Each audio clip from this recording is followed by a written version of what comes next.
Olá, meus amigos, sejam todos muito bem-vindos ao canal Politizando. Eu sou o William Jacob e vou mostrar para vocês o tamanho da cara de pau do Flávio Bolsonaro, que fez um post supostamente revoltadíssimo e preocupado com a situação dos Yanomami. O que ele esquece é que tem teto de vidro e não tem moral para fazer críticas, colocando essa situação agora como se fosse algo inédito, como se no governo do pai dele tivesse tudo mil maravilhas com os Yanomami. Então eu vou trazer a fala dele, que insisto, chega a ser hipócrita.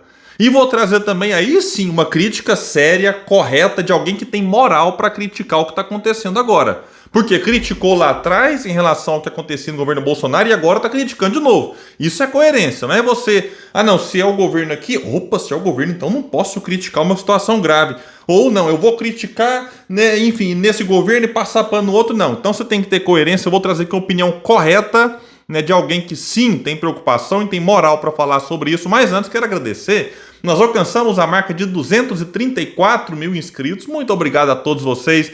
Quem chegou viu que não está inscrito, se puder, se inscreva, ativa o sininho das notificações, deixa like se gostar do vídeo. Vai que você é fã do Flávio Bolsonaro, manda o dislike, comenta, compartilha, espalha. Vamos trazer mais pessoas para cá, porque aqui nós lutamos por um Brasil melhor. Vamos aqui começar, pessoal, né, com a hipocrisia do Flávio Bolsonaro. Fez um tweet, né, que diz o seguinte: Lula criou o Ministério dos Povos Indígenas. O que foi feito pelos Yanomamis? Nada, responde ele. Infelizmente, parte da imprensa está calada e ocupada contando maços e mais maços de dinheiro. Os Yanomamis estão morrendo de forma humilhante, de fome. Lula é vítima das próprias mentiras. Eu já tinha falado sobre isso aqui e, inclusive, eu tinha criticado aqui o, digamos assim, silêncio de parte da imprensa sobre essa situação. De parte, não vou generalizar, porque tem gente fazendo um trabalho correto e mostrando o que está acontecendo, uma situação trágica, lamentável, que não começou agora, mas a gente tem que cobrar para que a situação mude. Não dá para ficar entra ano, sai ano, ver imagens de Yanomamis subnutridos, né, crianças aí com 10 anos, foi revelado ali, 11 anos, pesando 15, 20 quilos, um negócio, né, inadmissível, em qualquer governo. Agora, o Flávio Bolsonaro, pelo amor de Deus, Flávio, né, eu acho que quando o clã Bolsonaro visse algo relacionado aos Yanomami, eles tinham que fazer de conta que não viram, ficar calado, porque não tem moral para falar, simples assim. Daqui a pouco eu trarei aqui o Daniel Munduruku, esse sim, indígena, escritor, apoiou o Lula no segundo turno, no primeiro tinha apoiado o Ciro, e alguém, digamos assim, se posiciona politicamente esquerda, centro-esquerda. Então o Daniel Munduruku, esse tem moral para falar. Agora, o Flávio, né, já que ele vem aqui agora trazer isso, vamos então refrescar a memória do senador com a matéria da Agência Brasil de janeiro de 2023 e repito, o que eu vou ler para vocês aqui é um retrato ali no começo do governo Lula. E qual que era a justificativa? E sim, uma justificativa correta. Opa, a situação foi herdada do governo anterior, até porque isso aqui foi logo que começa o governo Lula. Então, vamos fazer alguma coisa para ajudar os índios. Então, beleza. Então, vou ler para vocês aqui, janeiro de 2023. Não é letreiro aqui apenas. Vai dizer que é uma matéria, então, que o Ministério dos Direitos Humanos e da Cidadania divulgou relatório preliminar em que afirma que o governo de Bolsonaro ignorou recomendações de órgãos internacionais sobre a situação dos povos Yanomami e não visitou as comunidades indígenas nos últimos anos. O documento, o primeiro levantamento da pasta, foi encaminhado ao Ministério da Justiça e Segurança Pública para que os fatos sejam investigados. Aqui vai trazer detalhes, por exemplo, de acordo com o relatório, em 2020, a Comissão Interamericana de Direitos Humanos alertou para ameaças de garimpeiros ao território do povo Yanomami. O governo, à época, conforme o documento, não participou de audiência da Comissão sobre Violações de Direitos Humanos dos Yanomami e apresentou texto favorável à proposta de lei de legalização do garimpo na região da terra indígena. Segundo o levantamento, entre 2019 e 2022, ou seja, o período do governo Bolsonaro, agentes públicos viajaram por 5 vezes ao estado de Roraima, sem tratar de medidas contra garimpo ilegal e garantia de alimentação aos povos indígenas. O documento aponta ainda que não houve visita ao território Yanomami nesse período, além sugestão de veto à obrigação do fornecimento de água e equipamentos básicos para as comunidades Yanomami durante a pandemia e a ausência de planejamento assistencial em favor de crianças e adolescentes indígenas no Plano Nacional de Enfrentamento da Violência contra Crianças e Adolescentes. Aí vem trazer outras questões de 2021, enfim, então tivemos essa omissão ou várias omissões gravíssimas durante o governo Bolsonaro. E vem o Flávio agora querer posar de preocupado. Bom, se for uma preocupação que agora vai fazer parte aí, né, digamos assim, da direita, extrema direita, ok, mas é só oportunismo. É igual agora eles querem dizer defensores dos direitos humanos porque tem bolsonarista preso. Até então, né, o lema deles era, opa, se tá preso é porque coisa boa não fez. E o povo da esquerda dizia, não, a gente tem que tomar cuidado, né, para que a pessoa tenha um direito à defesa, tenha um julgamento correto. E agora, né, viraram defensores dos direitos humanos, preocupados com a situação dos presos no Brasil, mas não, é talvez dos presos nas cadeias com os bolsonaristas presos no 8 de janeiro.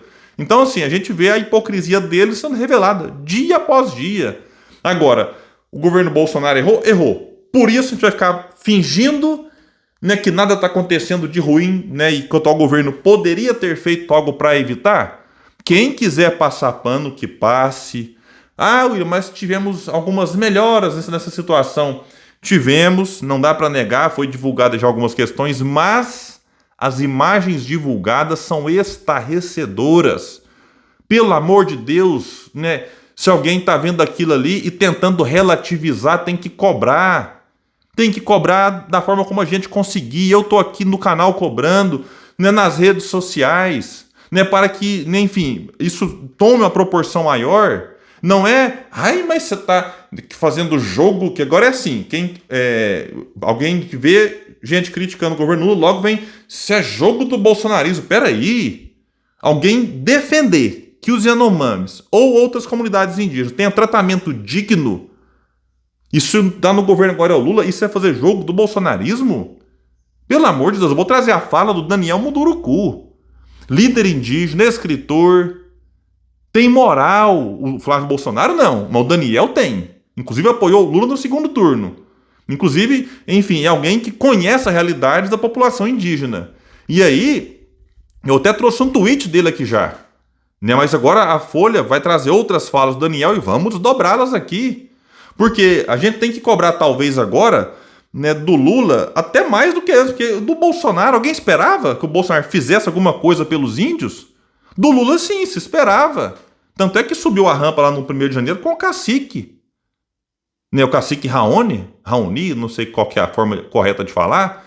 Então, sobe a rampa, cria uma expectativa. Opa, agora vão resolver a situação dos indígenas. Ah, mas não resolveu 100%. Mas, repito, você vê criança indígena subnutrida é de partir o coração. Não tem lado aqui de direita e esquerda, pelo amor de Deus, repito. Então é inadmissível que depois de tudo que aconteceu lá em janeiro do ano passado, fevereiro, com tudo aquilo que foi divulgado, que a gente um ano depois vai querer dizer, não, é porque não deu tempo. Não, tinha que ter tido ação mais efetiva, assim, é o que o Daniel vai cobrar. Vai dizer que é matéria da Folha, então, que o Ministério dos Povos Indígenas, lembrando que a ministra é a Sônia Guajajara, adora tirar foto aí com o Leonardo DiCaprio, viajar, embaixador dos Estados Unidos, ministro dos Estados Unidos. Então o Ministério dos Povos Indígenas até agora se preocupou muito mais com festas e viagens internacionais do que com a atuação concreta em favor dos povos originários. Né? Afirma quem? O Daniel Munduruku, escritor e ativista indígena, ao painel da Folha. E na manhã desta sexta, vai lembrar aqui que ele escreveu numa rede social que os dados sobre a saúde dos Yanomami não deixam dúvidas. Criar um ministério cirandeiro apenas para apagar incêndio é replicar a velha política do pão e circo. Ao painel ele diz que a persistente crise que atinge os Yanomamis dá a impressão de que realmente o ministério se preocupou muito mais com a festa, com isso que eu chamei de cirandeiro, e menos com uma atuação prática. Agora, vai lá perguntar para o povo o que eles preferem. Nessa atuação cirandeira, de viaja para cá, para lá e tira fotinha, ou com atuação prática para resolver o problema deles. Aqui vai dizer, então, Daniel, a gente viu muito mais a ministra, Sônia Guajajara, sobretudo, andando por vários cantos do mundo, e menos ela, de fato, atuando dentro do Brasil, dentro das áreas indígenas. E continua, numa comparação boba, é como se eu me dedicasse mais a vender meus livros para que um público externo visse a beleza do que eu escrevo, do que querer que meus livros tenham algum tipo de impacto dentro da sociedade brasileira. Ele reconhece que o Ministério foi criado com pouco espaço orçamentário e elogia a atuação conjunta de algumas pastas, como a saúde. No entanto, diz que isso não foi suficiente para criar aquilo que o presidente Lula havia dito que ia fazer, que era realmente um atendimento muito especial para a população Yanomami. E disse: meu povo Munduruku está ali, passando pela mesma situação dos Yanomami. Eles estão vendo o mesmo drama, que é a invasão garimpeira. E diz que em todos os lugares do Brasil tem esses problemas acontecendo e a gente não vê, de fato, uma mobilização para conter esse tipo de... continua sendo, né, um etnocídio. Agora, dessa vez, vindo de onde a gente menos espera, ou pelo menos sendo aceita de onde a gente menos espera. Na avaliação dele, o Ministério deveria chamar as lideranças mais velhas para conversar e dar um protagonismo aos indígenas. E disse mais: eu diria até que talvez uma das urgências seria reformular, refazer, recriar o Conselho dos Povos Indígenas e que pudesse ser um conselho deliberativo também, ouvir e se esforçar para cumprir aquilo que essa população tem e que é preciso para manter minimamente a sua cultura. E veja, concluiu ele, que a questão aqui não é só demarcação de terra. Aliás, nós não tivemos quase demarcação de terra este ano, que era uma das promessas de campanha também. Então, alguma coisa está fora de ordem, disse ele. Então, fica aqui. Vejam só a diferença. O Daniel critica e propõe. O que é que tem que fazer? Cabe agora ao governo Lula, ao Ministério, caso de fato queira a colaboração dele ou a sugestão dele, ouvir isso aqui, enfim, e fazer alguma coisa para que a gente não veja, né, cenas como a que nós vimos ali, como eu disse, que são de partir o coração. Pessoal, então é isso. Eu fico por aqui. Quem puder, compartilhe o vídeo, espalha. Vamos trazer mais pessoas para cá, porque aqui nós lutamos por um Brasil melhor. Valeu, gente. Até mais.